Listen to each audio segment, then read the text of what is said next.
আসসালামু আলাইকুম এভরিওয়ান, কেমন আছেন সবাই? আশা করছি যে যেখান থেকে আজকে ভিডিওটা দেখছেন আপনারা সবাই অনেক ভালো আছেন।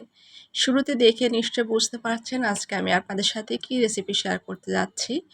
আচ্ছা বলেন তো, খেজুর গুড়ের এই পোয়া পিঠা খেতে কার কার ভালো লাগে?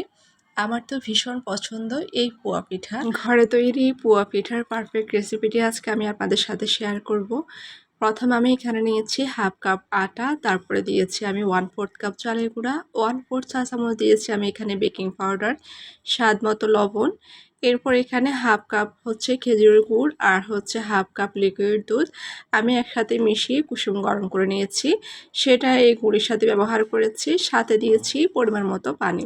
তবে পানিটা খুব বেশি লাগেনি, যেহেতু আমি এখানে গুড় আর দুধ ব্যবহার করেছি একই সাথে লিকুইড। তো আপনারা কিন্তু এখানে যদি একটা বিষয় খেয়াল করেন তাহলে বুঝতে পারবেন, সেটা হচ্ছে বেটারের ঘনত্বটা। এই ঘনত্বটা যদি আপনার পারফেক্ট হয়, বেটারটা পারফেক্ট হলে যে কোনো উপায়ে আপনার পিঠাটা অনেক বেশি সুন্দর হবে। তো সব কিছু মিলিয়ে আমার বেটারটা যখন রেডি হয়ে গিয়েছিল, আমি এগুলাকে একেবারে ঢেকে প্রায় 15 থেকে 20 মিনিট পর্যন্ত রেখে দিয়েছিলাম। এই সময়টাতে চালের গুঁড়াগুলো সুন্দর করে ভেজে যাবে, যার কারণে পিঠাগুলো অনেক সুন্দর এবং সফট হবে।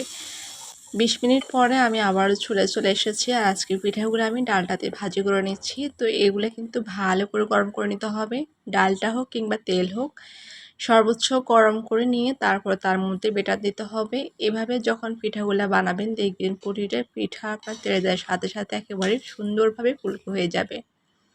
আশা করছি আজকের পুরো ভিডিওটা দেখে আপনাদের কাছে ভালো লেগেছে। আর শেষে আমি আপনাদেরকে একটা পিঠা ভেঙে দেখিয়ে দিচ্ছি, আপনারা দেখে বুঝতে পারবেন এটা কতটা সফট হয়েছে। খেতেও কিন্তু মাশাআল্লাহ আলহামদুলিল্লাহ অনেক বেশি ভালো হয়েছে। আমি কিন্তু এই প্রথম পোয়া পিঠা বানিয়েছি, যদিও তেমন একটা আমি নিজে বানাই না, তবে মায়ের হাতের পোয়া পিঠা খেতে কিন্তু অন্যরকম একটা মজা। তো মায়ের হাতে তো এখন আর খেতে পারি না, তাই নিজে বানিয়ে খাচ্ছি। আজকে ভিডিওটা যদি ভালো লাগে তাহলে অবশ্যই পাশে থাকবেন।